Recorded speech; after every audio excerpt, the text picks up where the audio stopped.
I'm just looking at the Now I just host. heard recording in progress, so it says No, it's working. should be. The recording has started. Got it. Okay, You can't good. record this. It's on it. It's on it. Okay, hi everyone. Right, today I'm with Bill Reif, who has just launched a book, basically about pickleball injuries and how we as players can actually spot those injuries and do something about it ourselves. Bill, is that correct? What's the title of the book? And do tell us your story behind it. Well, first of all, Patty, thanks for inviting me here to interact with all your subscribers regarding the basic concept of the book, which is called Treat Your Own Pickleball Injuries. Fabulous. Look at that. It came out Yeah. 2 days ago, and there's a lot of buzz about the book. The theme of the entire book is to tell you all how you can stay in the game despite having any one of the 10 most common minor pickleball injuries. And this evolved because I play pickleball. I've been playing for about 5 years. And over the years, I've been treating friends and family with their minor pickleball injuries. And after 2 years of doing it, I decided I should probably just put this in a book. And that's how the book evolved. That sounds like a very good idea. So what are you're obviously qualified in this area. Well, tell us a little bit about your sort of professional background in this, if you don't Okay, mind. I'm a physical therapist. I've been working in physical therapy for 48 years. I Wow. retired about 2 years ago, but I currently have at least 50 patients. I actually call them patients, but they're really just friends. Yeah, yeah. Um, I have 2 degrees in physical therapy. I went to Emory University in Atlanta, Georgia, and I've worked in the Olympics, the Special Olympics, and the Paralympics. Wow.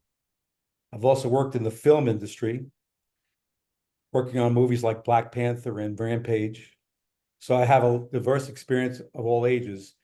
But this book evolved because it seems that seniors, you cannot get them to stop playing, even if they're hurting. Yeah. Yeah. And I'm one of those people. In 5 years, I've had one minor injury, but most of the seniors, people over 50, they refuse to get off the court. They don't want to go back to the doctor. They don't want to return to the therapist or the chiropractor. They just want to keep playing. Yeah. And because it's such a social sport, if they stop playing, they lose that factor. So I've learned over the last few years when I wrote this book is that there's a very big difference between the younger player, say under 40, and those, say, over 50. It has to do with the nature of the injury. Sure. The younger people rarely get hurt over time. It's usually a sudden injury. That's not the subject of the book. They usually have a fall because they're much more aggressive.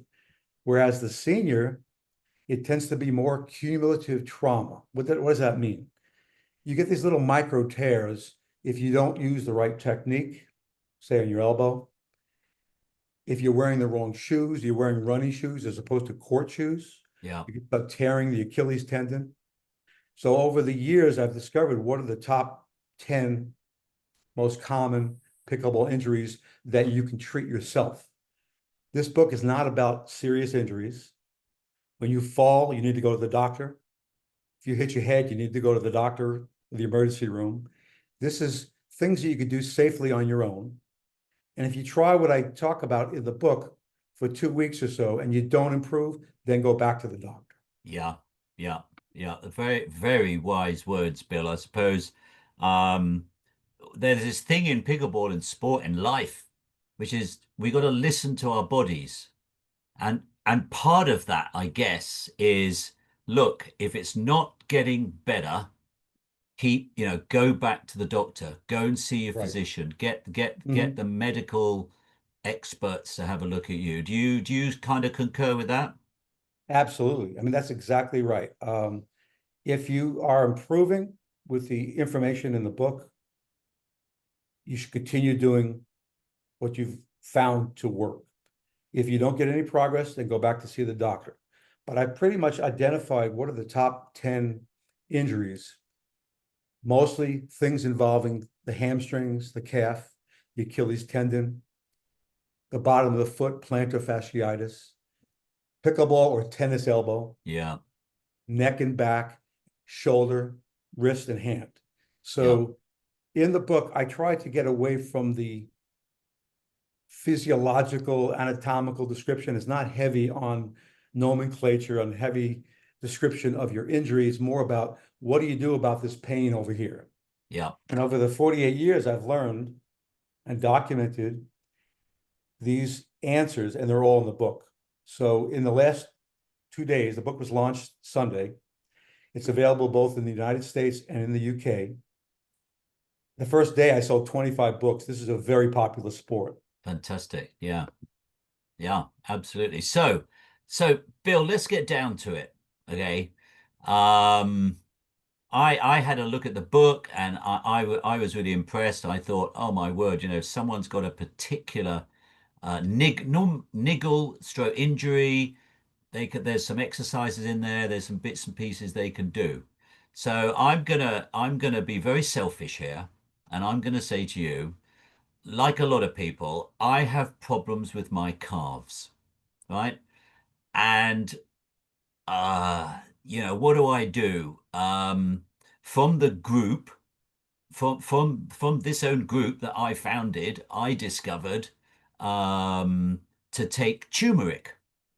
And I know this isn't part of what you do, but it helps me. And I don't know what the people say to me, oh, Paddy, it's psychological, but it doesn't matter. Even if it is psychological, it doesn't matter. Absolutely Um, true. I take magnesium, and before I play, I gently stand on a step on my toes, and I just lower my weight, and but I am as gentle as possible. So that's kind of what I do with my calves, and I have a sort of little daily routine that I do a bit of stretching on there. So I'm trying not to get those niggles on my calves again. Am I doing the right thing? Am I heading in the right direction? Is there anything You else are I can do? that, yes, yes, you are, but there's a lot more after you've done what you suggested was a very early intervention to lengthen the calf, the foot, Yeah, the bottom, and the hamstrings and the glutes, your buttocks. yeah, But as you get more into pickleball, pickleball requires a lot of side to side, rapid side to side movements at a rapid forward back from the baseline up to the kitchen, otherwise known as the no volley zone. yeah, That's the yeah, real name. yeah, And typically, all of that side to side, the rapid change in direction causes a lot of strain everywhere from your low back to your butt to your hamstrings, calf, and the foot. yeah, So to answer your question is as you get better, there are devices, and I go through this in the book. This is an example of a device called a Pro Stretch, where yeah. you take your foot and you do this, and now you're getting Okay. the stretch on the bottom of the foot and the back.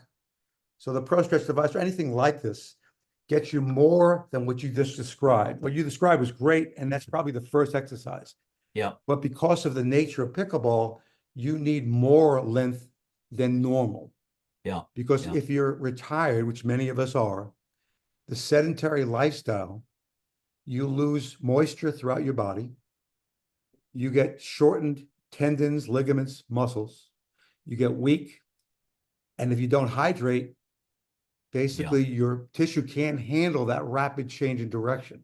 yeah, So in addition to and again, turmeric's not bad. It's supposed to be anti-inflammatory. You want metabolites in your system. So if you get cramps, for example, in your calf, your hamstrings, it's because you're not hydrating properly, but you're yeah, also not getting the metabolites. Metabolites are things like potassium, yeah, magnesium, sodium. yeah, yeah, That's why things like Gatorade or any yeah, product yeah. In with my those electrolytes. yeah, you're absolutely right. In my defense, I do. I make up a drink with that stuff with salt in it and with some sort of sweet cordial in it with the sugar. I add it to my water and I make up a drink. It may not be the best drink, but it's better than just water. Although water can help people as well. A lot of people use just water. But let's move on to injuries. We're looking Okay. at prevention and And you know, we can look at that in another way. But let's look at actual injuries. I'm very interested in what you were saying about pickleball and the side to side movement, because I think this is what differentiates pickleball from, I think, all other sports. I mean, I come from tennis like a lot of people. I spent 55 years playing tennis. I'm 66 now. Um, and in tennis, there is some side to side, especially at the high standard, at the high level. But in pickleball, almost at any level, certainly from advanced beginner onwards, there is that side to side. I think that that's very interesting what you say, is that side to side motion really is causing a lot of these difficulties. Right. That's one example of what really causes all these injuries. It's the repetition, but it could also be the repetition of your wrist and elbow. Yeah, Okay. It could be poor technique. You're basically doing too much motion. Technically, when you're playing pickleball, the paddle should always be within your view. I'm a tennis player, 50 years also. Sometimes I'll do an overhead, I'll bring my yeah, racket or paddle back. Pickleball, you're supposed to be able to view that paddle at all times. yeah, Very yeah, different. So technique, things like shoes. You mentioned your calf. Court shoes, some people think it's a gimmick to make money, but it's not. They have a large toe box. A toe box is what allows the front of the foot to have room to move when you're doing that side to yeah, side. yeah, They also have a built-in arch, which prevents the flatness of the foot. That's a flat foot. yeah, So the court shoes are very important. There are many brands that are good, but they're designed for the court. If you're wearing running shoes yeah, while you're playing pickleball, I'll probably see you in the office pretty soon with a fractured ankle. yeah, Okay, yeah. that's bad. I think this So is quite good because, you know, when beginners arrive with running shoes, I think most players now know to tell them they really do not do it. You know, just don't even come on court. Come back tomorrow with some court shoes or borrow these. You know, I think most pickleball players have got a pretty good idea about that. Do you feel that about the court shoes? I think yes about the court shoes, but there are other equipment things that people still are not doing properly. My number one recommendation, which is outside of my wheelhouse, you must wear goggles when you play. I've witnessed too many eye injuries, which is like career ending. Yeah, If you get hit with a paddle, it's okay if you break your glasses. It's not okay if you hit your eye. yeah, So equipment, including that, I agree with that. I think it's yeah, very important. yeah, yeah. So you look at the top 10 pickleball injuries. Right. Um, so is there, I don't know, it might be a difficult question to answer, but is there like a top three? Is there like one injury that, I don't know, 40% of the people you see get it or something like that? Is there a Right. top one, two, or three? And what might they be? There are a top two or three. My book, every chapter addresses any one of the top 10. Yeah, So in answer to your question, I would say Achilles and calf, tears and micro tears would probably be on the top of the list, yeah, mainly because of all the running, mainly because of all the sedentary lifestyle. If you're sitting watching TV and then you go out to play pickleball, if you haven't done the homework, you haven't done the prep, the warm up, yeah, you've got to get that range of motion. Because if you suddenly lunge, which happens, once every hour or yeah, so, yeah, if your tissue hasn't been there before today, yeah, that's when you make the tear. So the answer yeah, is probably Achilles and calf, number one. Number two would go up to the elbow. Pickleball elbow is typically on the outside of the elbow, sometimes on the inside. Some people call it tennis elbow. It's the same thing. yeah, Typically due to backhand or poor technique or too much wrist action. It's really this pain here, but it's caused by the weakness and the loss of range of motion here. So I show you a lot of stretches that look like this to lengthen okay, all this tissue. So moving on, you got your ankle and calf, you have your elbow, then we're moving up to the shoulder, biceps, tendonitis, rotator cuff. If you do too much shoulder, that's when that happens. If you yeah, have poor posture, and I took, because of the focus of this book on the older population. There's a lot of people with a rounded forward posture. So the head is in a forward head position. The shoulders are turned inward. That's how Yeah. you pinch the biceps tendon. The upper back is rounded. So there's a whole chapter on both arthritis and posture on how you can reverse some of your loss. Because if supposing you're like this, which most of us have lost some height because of this, if you go to reach for an overhead, if you're here, you can't get there. And if you try to get there, that's when the pain happens. Okay, I'm with So you. simple Yeah. things like getting against the wall, putting a ball behind your back, doing a snow angel. We call it snow angels in Yes. America. Yes. Okay. These kind of things, both on the court and before you get to the court, it doesn't take but 5 or 10 minutes Yes. to prep. So warm up and prep is critical. And actually, I have a quote in my book from a very world-renowned pickleball player. His name is Zane Navratil. Yes. I've He's heard of actually him. from Yeah. Australia, and he's also from Wisconsin. So he wrote a quote for my book. And he's only 29 years old, and he was #1 in the world for several years. His quote was all about how his warm-ups is why he's never had injuries. I find that hard to believe, but I trust him. Yeah. He Yeah. said he's never had an injury because he warms up, and that's entire, and you'll see this in the book. Yeah. And I love that because even though he's 29, he already knows up here how not to get hurt. That's really interesting. And the other thing I've heard just through the grapevine, and through the sort of pickleverse, through the grapevine, through the sort of pickleverse through the grapevine, through the pickleverse grapevine, and through the group and that, is that people arrive for rec play and they're a bit embarrassed to do the warm-up sort of exercises. Why Like, is that? I don't know, they sort of don't want to look a fool or something like that, which is nuts. I mean, we are seniors. No one gives a monkeys about that kind of thing. But I have heard that. I don't know. Have you ever heard that before? I mean, Yes. And I've witnessed it firsthand. yeah, I play in 3 different venues. One place I play is indoors. There's 1,200 paying members. right. Typically, it's 16 courts times 4 people, 64 people playing all day long. And I always walk around and observe. I never see more than 2 people stretching. I know, I know, I know, and I know I've learnt that before playing, it's more dynamic warm up. So it's kind of moving around and stuff, and probably do your calves, as I explained before. And it's kind of after where you do your stretching. But anyway, listen, we digress a little bit. Again, we're looking at prevention, and prevention is so important. And I know it's in your book, and it's something we all must adhere to. Right.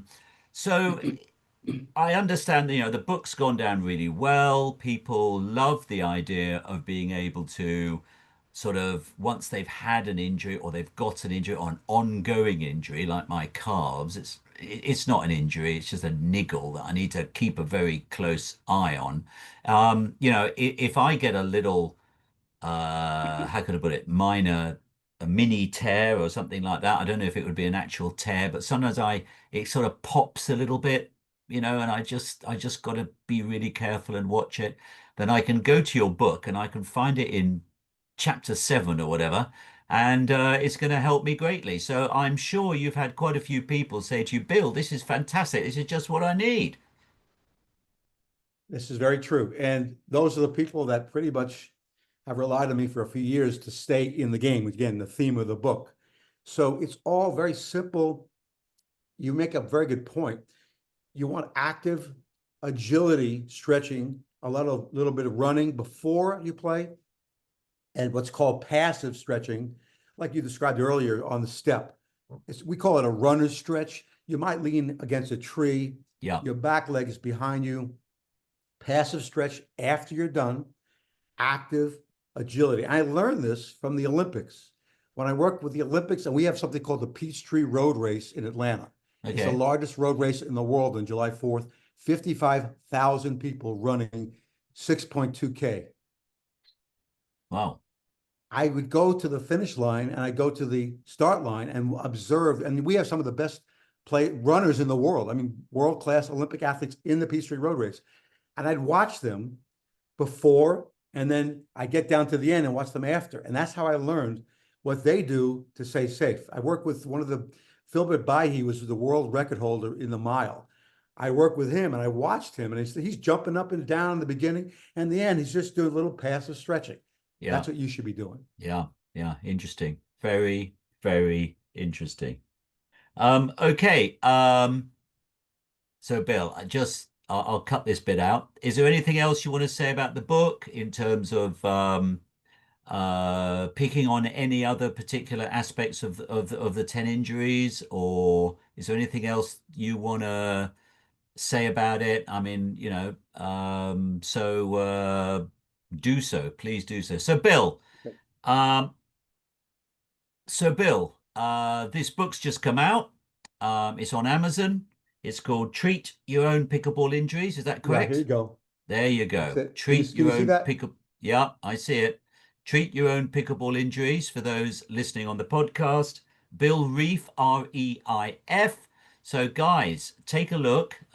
It could be the difference between you continuing to play pickleball and having to take long periods of rest, which I used to do in tennis before I played pickleball. 6 weeks here and 5 weeks there, and it's blooming, um, blooming nightmare.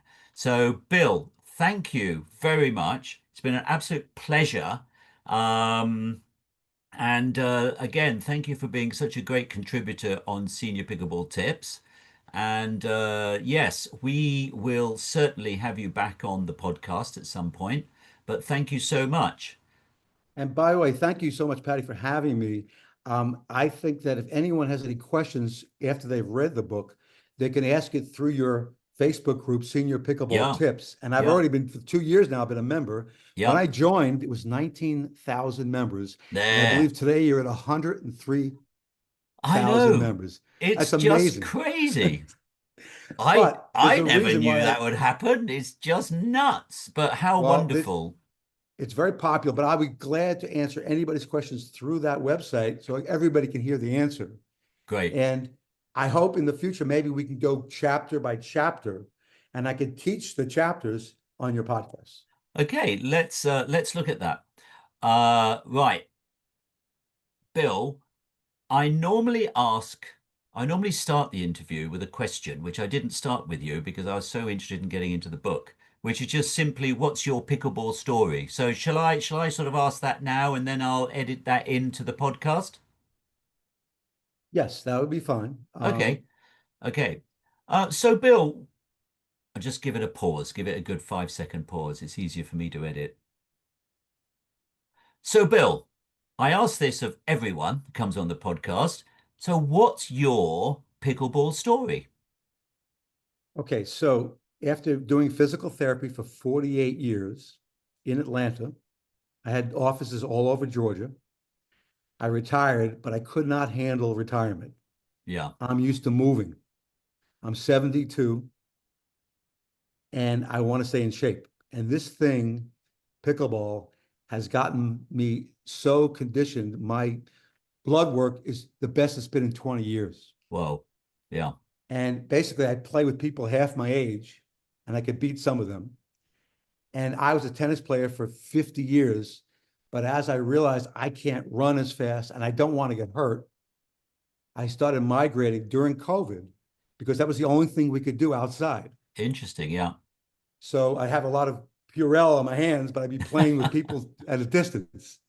And that was 5 years ago. And Yeah. as I got into the pickleball mode, I started meeting people. And every single day, every week, I meet new people, which is amazing because what I miss, I worked in a facility with 3,000 people and I'm used to them, interacting with Yes. me. And I Yeah. lost that connection. Yeah. I've replaced that now with the social aspect of pickleball. I play 5 or 6 days a week, 2.5 hours a day. Fantastic. Now it's Yeah. probably, I don't advise that Yeah. because when I started playing 7 days a week, that's when I started getting hurt. So my answer is keep your pickleball hours to a limit where your Yeah. body can handle it. But if you do the right prep, and the right strengthening and stretching, you can stay in the game. Again, that's the theme of the whole Yeah. book. How do you stay in the game, Yeah. even if you have one of the top 10 common injuries? Yeah. That's my story. Well, that's a great story. And I mean, one thing that I've been doing for the last sort of 6 or 7 years, because I only started playing pickleball just less than 2 years ago, um, but with tennis, is that I find it very hard to play sport 2 days in a row. So I generally have at least one rest day between sport, between pickleball and whatever else I'm doing. And I just find that just gets my body back into it. And That's a it good gets point. me motivated as well. I want to get back, you know. One more thing I never mentioned, but pre-existing conditions is one of the reasons why these things happen. For me, I get osteoarthritis, which is there's no cure, but movement helps. Yeah. So I get osteoarthritis. So that's my pre-existing condition. The book talks a lot about pre-existing conditions and things like posture and what you can do for your particular diagnosis Yeah. safely to stay in the game. Well, that's fantastic. Absolutely fantastic. So, Bill, listen, thank you so much. It's been an absolute pleasure talking to you. It's probably a little warmer there in Atlanta than here in South It's London. like 80. Yeah. Yeah, but look, it's been fantastic and great to meet you properly. And thank you so much for those bits of advice. And everyone, Treat Your Pickleball Injuries by Bill Reif, Reif. Check it out in Amazon. Take a look, and it could really help you. By the way, it is a paper book and has large print. There's a reason for that. Very good. Okay, I hope you heard that. So there's large print editions, there's a paper book, helping all of us seniors who need a bit of help in these arenas. Okay, Bill, thanks so much indeed. You Thank take you. good care, and I will see you on court. It's great to finally meet you, Patty. Thank you. Okay, bye for now. Bye bye. Hang on, stay there.